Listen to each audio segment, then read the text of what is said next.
Alright guys, I wanted to get a quick video out here. As some of you may know, I work in public accounting. We're still in our busy season. We got about another 3 weeks, but I really wanted to get this video out, so apologize for no thumbnail or editing on this one. I'm just quickly recording one to get something out. But the market was doing some pretty big moves today, so I wanted to get something out there. So if we just look, great day in the market, and this is on top of yesterday. We had a pretty good day. So if we look on the day, the S&P was up about 1.3%. If I pull up at close, pull up the VU, yeah, 1.2%. And you look at some of these individual stocks, and they just had some great moves. We can see Zeta over here at 3.6. If we look up something like SoFi on the day, what was SoFi up today? 5% on the day. I know Amazon was up big as well. Amazon and Meta. Meta looks like up 4.4%. Amazon another 3.8%. And I just wanted to pull this up because in the past couple of videos I've had in the past weeks, I've been stressing how much of a sense of urgency you need to act in the market, and you really need to buy. Like, what has really changed in sentiment that has caused this buying to flow in? Not much. Has the news changed much with the war going on or any of the other fears the market had? Not necessarily, or at least not to a huge degree. But market sentiment starts to flip whenever the market starts going up. The sentiment follows the direction of the stock market is what I'm basically trying to say. If the stock's going up, people are going to be more optimistic, and vice versa. Everyone just follows around like sheep. You got to break that mold in your head and be able to go through these time periods where everything looks very pessimistic. Every day it's down and down and down, and you say, I'm going to go in, I'm going to be aggressive, I'm going to buy these great companies at great valuations, and I'm going to continue to load up on them because I have an optimistic viewpoint over the long term. It's consistently paid off over time.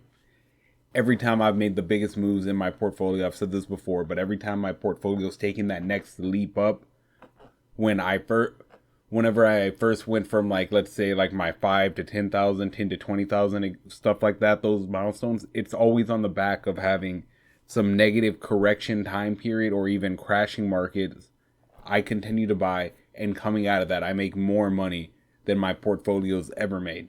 Happens consistently, and you just need to be able to push through. Don't get lost up in the noise and the day-to-day news. Get scared and start selling out. And it can cost you, because there's that study out there where if you miss like the 5 or 10 best days in the market, then suddenly your returns drop substantially.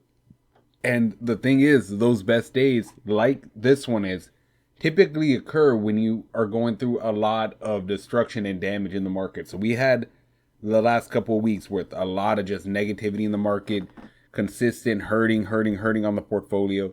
And then you just have these just boom days, just go up. And it typically happens on the back of that. And a lot of that reason is because after a substantial amount of these bad weeks, it can only go down so much. There's only so many sellers. At a certain point, you start getting rid of the sellers in the market.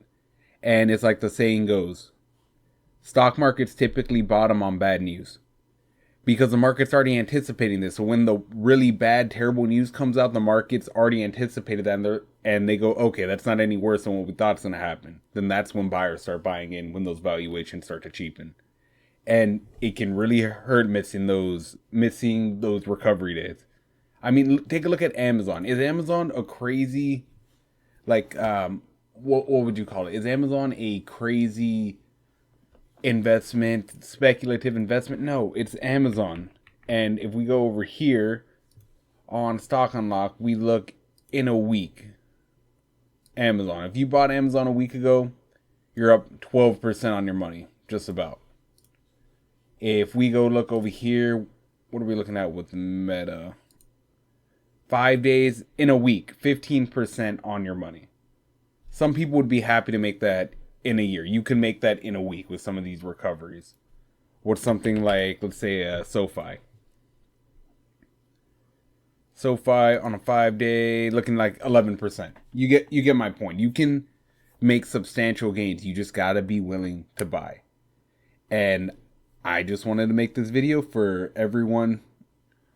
Hopefully y'all been buying, but if you haven't, use this as a lesson. And that doesn't mean you even missed it right now. This is why you take a fundamental look. Look at the stocks you own, look at what you're buying, look at what the valuation you're paying for is. If you think that company is worth substantially more or is going to be worth substantially more in the future based on your projections, based on what you think the forward PE should be, based on what you think maybe if you're going off the free cash flow it's going to generate, whatever it is, how you're valuing it. If you think that, have the conviction in what you put as your value for that stock, and you should be buying that stock as heavy as you can. If you don't have conviction in your price targets, then why are you individual stock investing? Just get an index fund. And there's nothing wrong with that. I have an index fund for my retirement account. My retirement account, I don't want to think about it, so I run that off just index funds. And then I run my personal account off individual stocks.